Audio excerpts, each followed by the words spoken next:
Good morning children. Good morning morning sir. Sir. सबसे पहले हमारे YouTube चैनल को सब्सक्राइब करना ना भूलें। प्यारे बच्चों, हमारे आदरणीय जिला बेसिक शिक्षा अधिकारी जनपद हरदोई तथा SCL फाउंडेशन के संयुक्त प्रयासों से हमारे जनपद में थोड़ी मस्ती थोड़ी पढ़ाई नामक कार्यक्रम का शुभारंभ 14 अप्रैल 2020 से शुरू हो चुका है। इस क्रम में मैं ARP विमल किशोर पाठक मरलावा से आज अंग्रेजी के कुछ कंटेंट लेकर हाजिर हूं।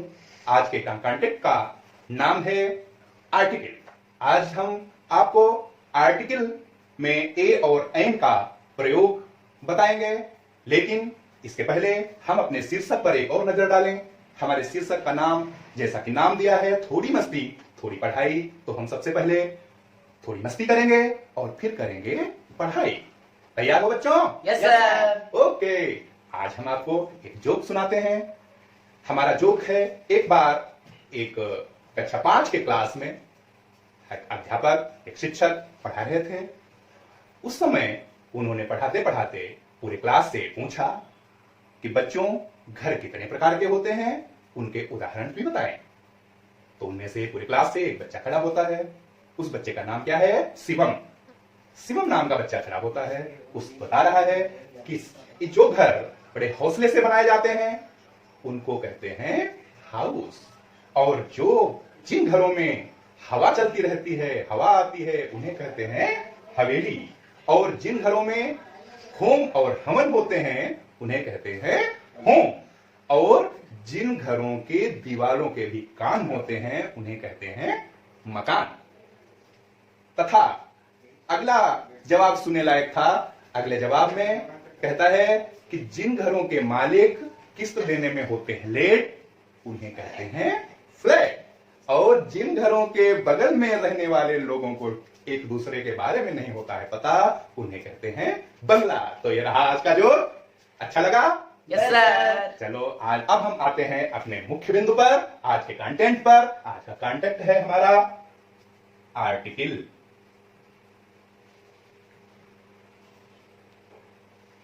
सभी बच्चे आर्टिकल के बारे में जानते होंगे। आर्टिकल 3 होते हैं। कौन कौन से होते हैं? ए, एन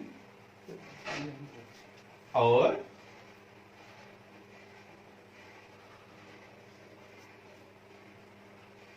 द। लेकिन आज हम आपको केवल ए और एन के बारे में, इनके प्रयोग के बारे में बताएं। सभी बच्चे, तो हम आज शुरू करते हैं अपने कंटेंट पर। हमारा आज का कंटेंट है use of a and an. प्यारे बच्चों, हम सभी ए और एन के प्रयोग में प्रायः गलती कर देते हैं। कहां पर हमें ए लगाना है, कहां पर एन लगाना है, और एन के प्रयोग में प्रायः हमारे बच्चों से गलती हो जाती है। आज हम इस कंटेंट में ए और एन का सही प्रयोग पढ़ेंगे ताकि भविष्य में किसी प्रकार की त्रुटि हमसे न हो। सामान्यतः हम बता दें आपको आर्टिकल क्या होता है।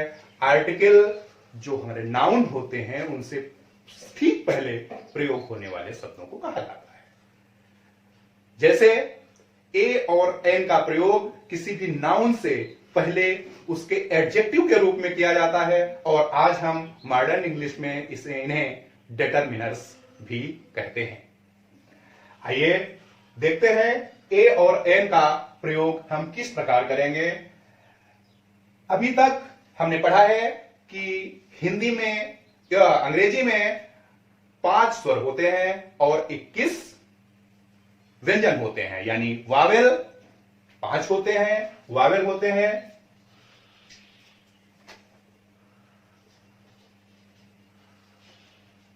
5। वो होते कौन कौन से हैं? ए, ई, आई, ओ और यू। कंसोनेंट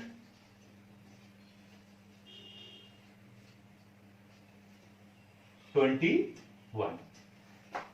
ये बात रही हमारी अंग्रेजी की।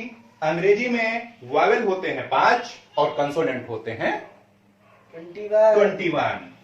यानी ए ई आई ओ यू इन 5 के से बचे हुए जितने भी लेटर्स होते हैं वो होते हैं कंसोनेंट।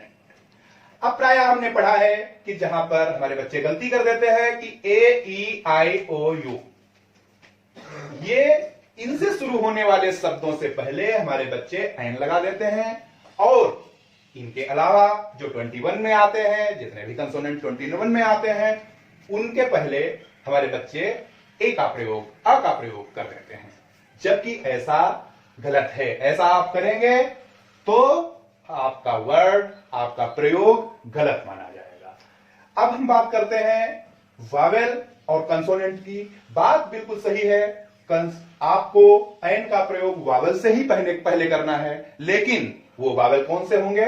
वो होंगे स्वर हिंदी के। किसके होंगे? हिंदी के। हिंदी के स्वरों से पहले ऐन का प्रयोग किया जाता है, लेकिन वो हिंदी के स्वर कौन से होंगे? आ से और आह तक। इनमें से इसको छोड़ दिया जाएगा, यानी कुल होते हैं 13, लेकिन उनमें से 12 स्वर का जो उच्चारण आएगा, हिंदी अंग्रेजी के शब्दों में जो उच्चारण मिलेगा, उनके पहले हम ऐन का प्रयोग करेंगे। बाकी के हिंदी के जो व्यंजन होंगे, व्यंजन है हमारे 49 व्यंजनों का यदि प्रोनाउंसिएशन मिलता है या उनका उच्चारण मिलता है तो हम उनके आगे ए का प्रयोग करते हैं। अब देखते हैं इनके प्रयोग हम कैसे करें।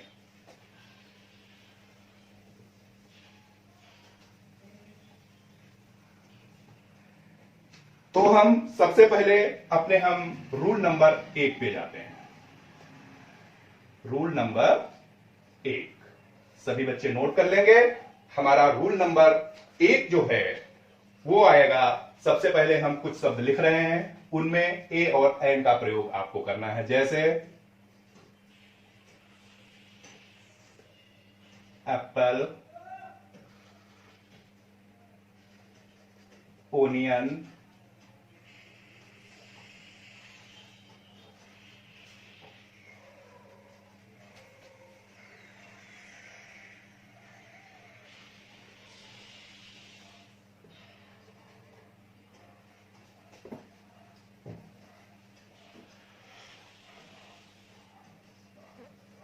Import,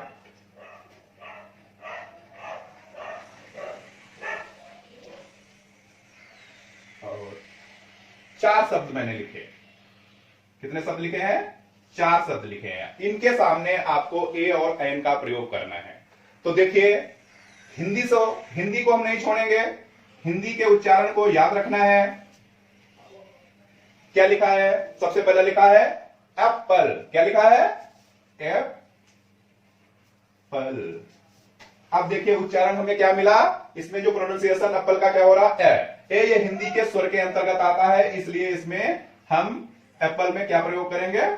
N. फिर देखिए अगला शब्द है ओनियन। ओनियन, इसको आनियन भी कहते हैं। अब देखिए इनमें भी हम देखेंगे, हिंदी में आ या ओ या आ दोनों हिंदी के स्वरों में आते हैं, तो इनके पहले भी हम प्रयोग करेंगे एन। फिर उसके बाद में हम देखते हैं एलिफेंट।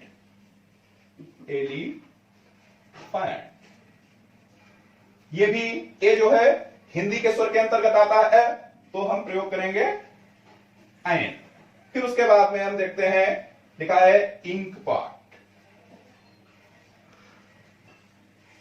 इंक पार्ट, इसमें ई जो है यह भी हिंदी के स्वरों के अंतर्गत आता है, इसलिए हम प्रयोग करेंगे एन। अब देखिए हम रूल नंबर 2 की बात करते हैं।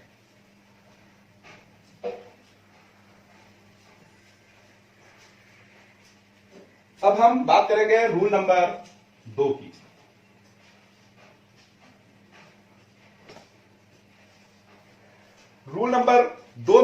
कुछ शब्द बताए आपके सामने लिखेंगे, उन शब्दों में आपको प्रयोग करके बताना है कि यहां पर अ लगेगा, अ प्रयोग किया जाएगा अथवा एन का प्रयोग किया जाएगा। जैसे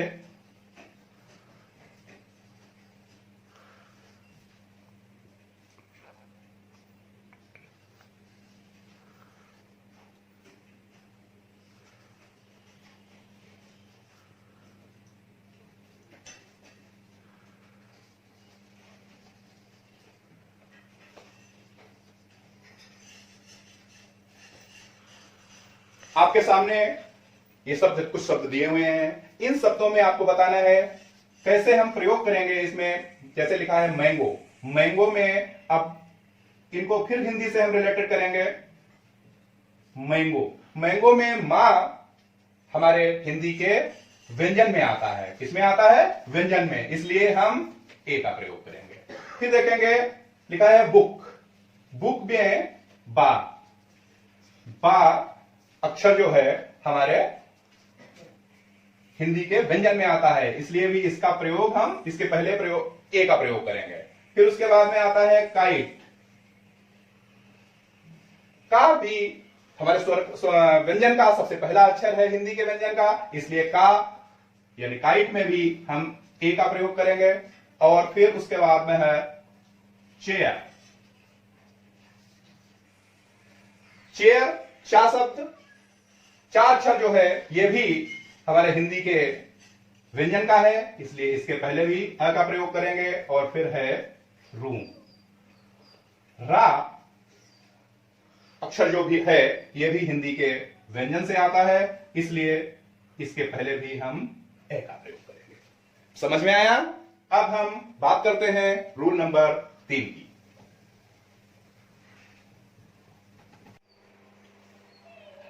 बच्चों, अ और एन के तीसरे नियम के अंतर्गत हम देखेंगे, हम कुछ शब्दों को लिख रहे हैं, उन शब्दों में अ और एन में से क्या प्रयोग किया जाए जो हम शब्दों को सही से लिख सके। सबसे पहले हम देखते हैं कुछ शब्दों को।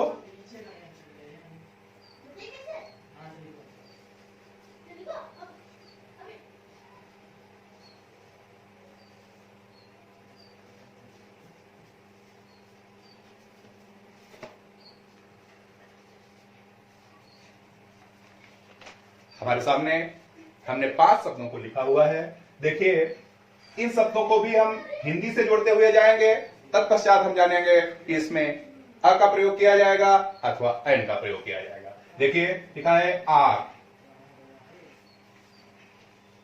अब देखिए इसको हिंदी से हम रिलेटेड देखते हैं, हिंदी से जोड़कर देखते हैं। जब इसके प्रोनाउंसिएशन पर जाते हैं तो मिलता है आर, आर मतलब हमारे हिंदी वावेल के अंतर्गत आता है, तो इसमें हम क्या प्रयोग करेंगे?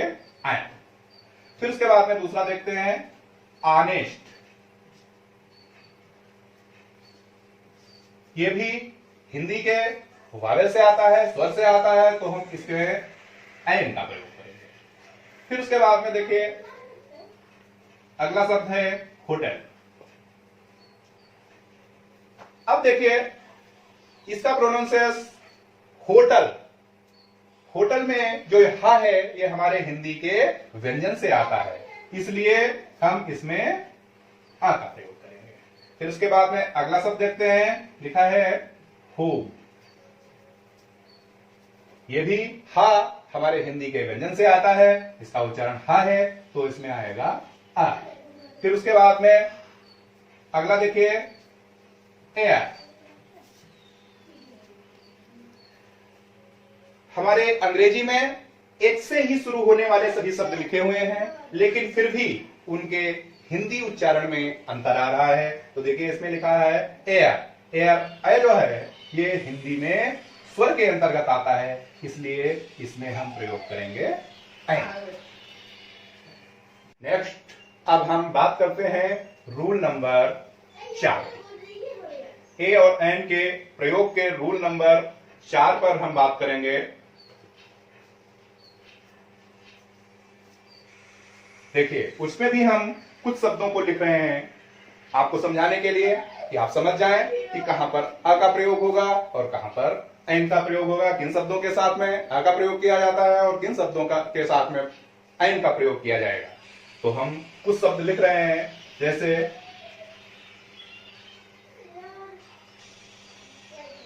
यूरोप,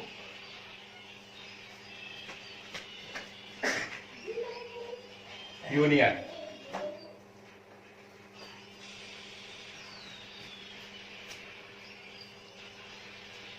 यूनिवर्सिटी,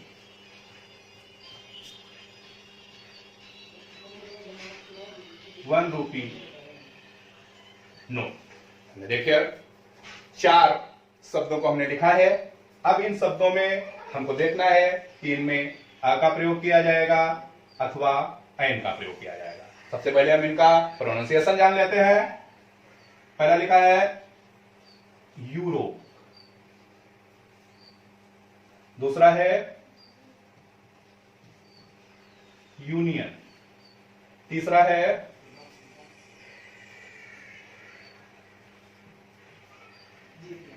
यूनिवर्सिटी और चौथा है ₹1 नोट। अब देखना है कि इनके उच्चारण को यूरोप, यूनियन, यूनिवर्सिटी और ₹1 नोट देखना है कि ई से शुरू तो है, लेकिन ये हमारे अंग्रेजी के वॉवेल से आता है, लेकिन हिंदी में हम या जो है ये या हिंदी में व्यंजन में आता है, इसलिए हम इसके आगे प्रयोग करेंगे अ।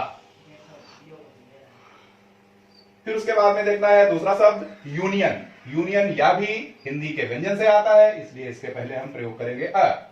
फिर उसके बाद में तीसरे शब्द में जाते हैं तो देखिए लिखा है यूनिवर्सिटी।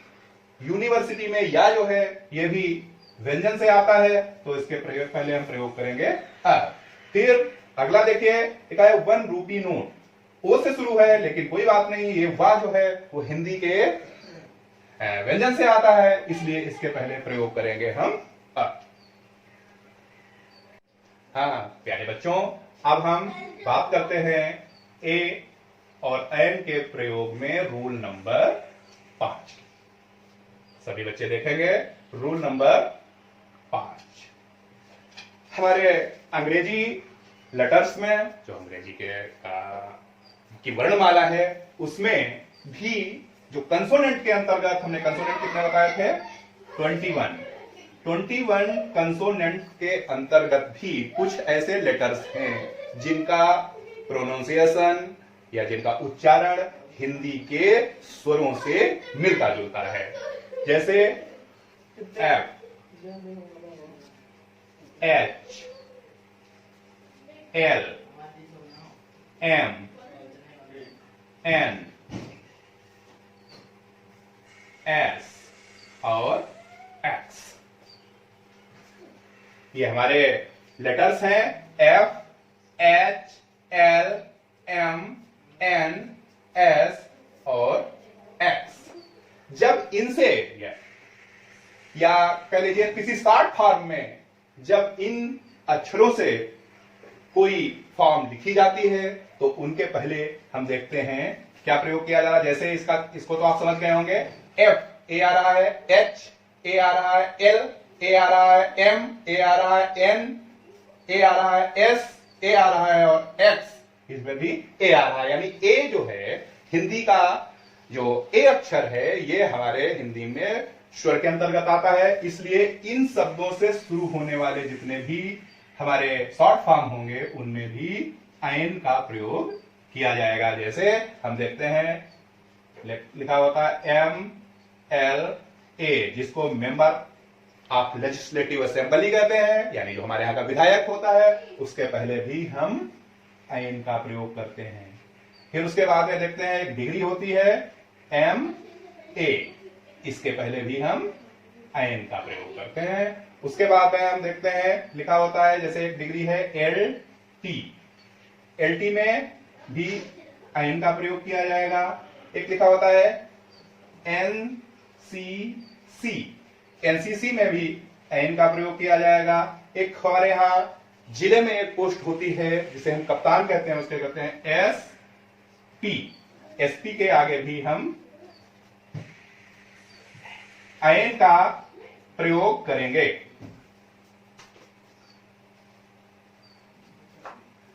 इसी प्रकार से अपने यहाँ जिले में हॉस्पिटल में एक एक्सरे मशीन होती है, उसमें भी एक्सरे के पहले हम आयन का प्रयोग करेंगे। तो ये रहे आज के हमारे कंटेंट में जो प्रयोग रहा ए आयन और आयन का सभी बच्चों के समझ में आ गया होगा।